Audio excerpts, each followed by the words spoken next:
মার্কিন president Donald ট্রাম্পের অভিবাসন বিষয়ে পদক্ষেপে অসন্তোষ আশঙ্কাজনকভাবে বেড়েছে।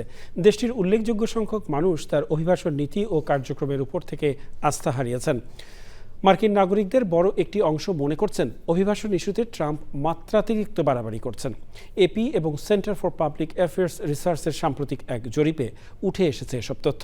বিস্তারিত মইনুল হাসানের রিপোর্টে। মার্কিন প্রেসিডেন্ট ডোনাল্ড ট্রাম্পের বিতর্কিত অভিবাসন নীতি ও কার্যক্রম নিয়ে দেশটিতে অসন্তোষ দিনে দিনে বাড়ছে।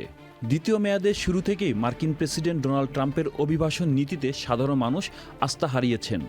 এপিএনওআরসির নতুন সমীক্ষা বলছে, অভিবাসন বিষয়ে ট্রাম্পের কর্মকাণ্ডকে সমর্থন করছেন মাত্র ৩৯% মার্কিন প্রাপ্তবয়স্ক, যা দ্বিতীয় মেয়াদের শুরুতেই ছিল ৪৯%।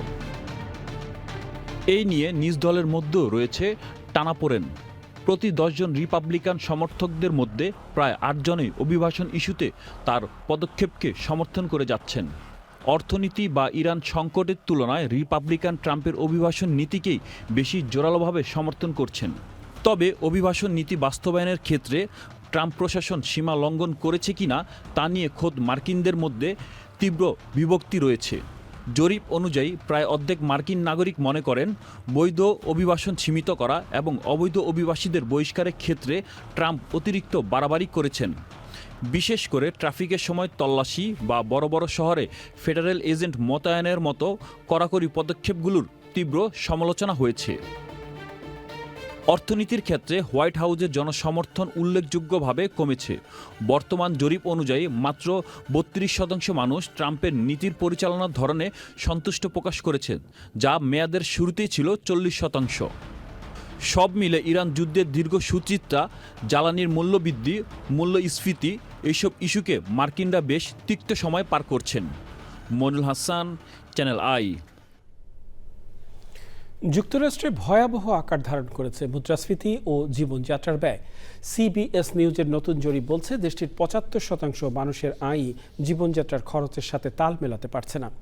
অর্থনৈতিক এই টানাটানির প্রভাব পড়তে শুরু করেছে টেক্সাস সহ প্রধান রাজপথের রাজনীতিতে। দুই প্রধান রাজনৈতিক দলের অর্থনৈতিক নীতির ওপরই আস্থা হারাচ্ছেন ভোটাররা। বিস্তারিত ডেস্ক রিপোর্টে। দিন দিন কঠিন হয়ে উঠছে সাধারণ মানুষের জীবনযাত্রা।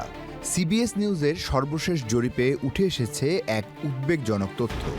এতে দেখা যায় দেশের 3/4 বা 75% নাগরিকের আয় নিত্য প্রয়োজনীয় পণ্যের মূল্যস্ফীতির সঙ্গে সঙ্গতিপূর্ণ নয়।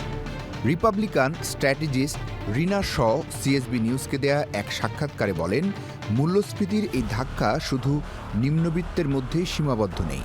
মধ্যবিত্ত এমনকি উচ্চ মধ্যবিত্ত পরিবারগুলো এখন দিশেহারা হয়ে পড়েছে। বিশ্লেষকদের মতে গ্যাস ও নিত্যপণ্যের দাম বাড়ায় ভোটাররা দুই প্রধান রাজনৈতিক দলের অর্থনৈতিক নীতির উপরই আস্থা হারাচ্ছেন।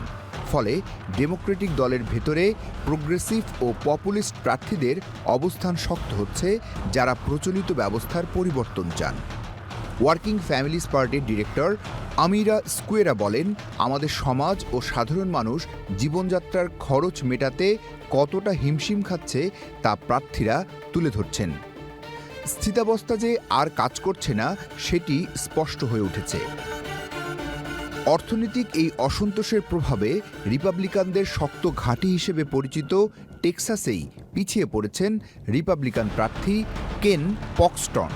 কট্টর সমর্থক এলাকায় ডেমোক্রেট প্রার্থী জেমস তেলেরিকোর এই এগিয়ে যাওয়া নির্দেশ করছে যে আসন্ন মধ্যবর্তী নির্বাচনে অর্থনৈতিক সংকটই প্রধান নিয়ামক হয়ে উঠতে যাচ্ছে। Desk report, channel I. মিশিগানে ডেমোক্রেটিক সিনেট প্রাইমারি ঘিরে জমে উঠেছে মাঠের লড়াই। মঙ্গলবারের এই নির্বাচন আগামী নভেম্বরে দলের সিনেট আসনের প্রার্থী বাছাই, একই সঙ্গে ডেমোক্রেটিক পার্টিতে প্রোগ্রেসিভ শক্তির প্রভাব কতটা বেড়েছে তারও বড় পরীক্ষা হবে। এ নিয়ে রয়েছে আরও একটি ডেস্ক রিপোর্ট। যুক্তরাষ্ট্রের অন্যতম গুরুত্বপূর্ণ নির্বাচনী যুদ্ধক্ষেত্র মিশিগান। গত 3টি প্রেসিডেন্ট নির্বাচনে এখানে ছিল তীব্র প্রতিদ্বন্দ্বিতা। এবার সিনেট আসনের পাশাপাশি গভর্নর ও প্রতিনিধি পরিষদের বিভিন্ন আসনেও জমে উঠেছে লড়াই।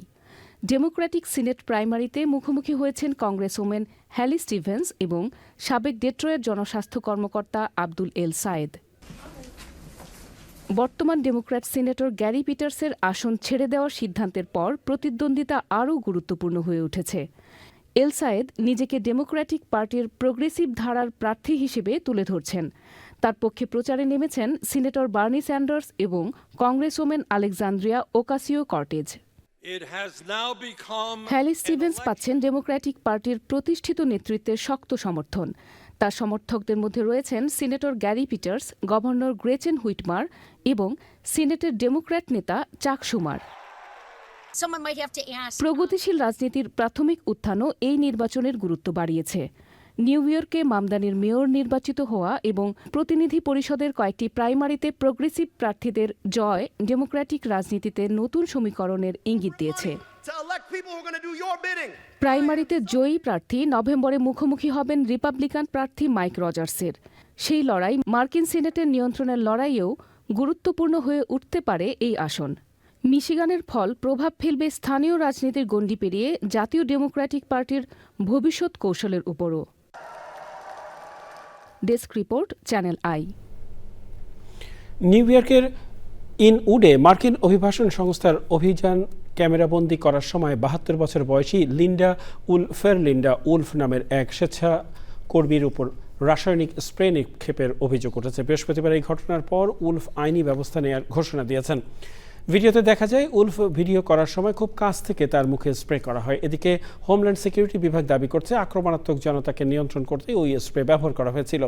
স্থানীয় প্রতিনিধি ও বাসিন্দারা এই ঘটনার তীব্র নিন্দা জানিয়ে অভিবাসীদের অধিকার রক্ষায় সতর্ক থাকার আহ্বান জানিয়েছেন।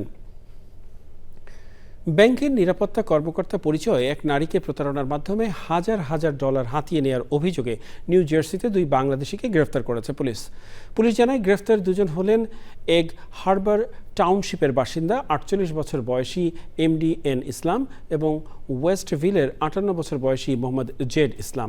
আদালতের সমন দিয়ে তাদের মুক্তি দেওয়া হয়েছে। রিভারসাইড টাউনশিপ পুলিশ জানায় কয়েকদিন আগে এক নারী অভিযোগ করেন তিনি প্রতারণার শিকার হয়ে $25,000 হারিয়েছেন।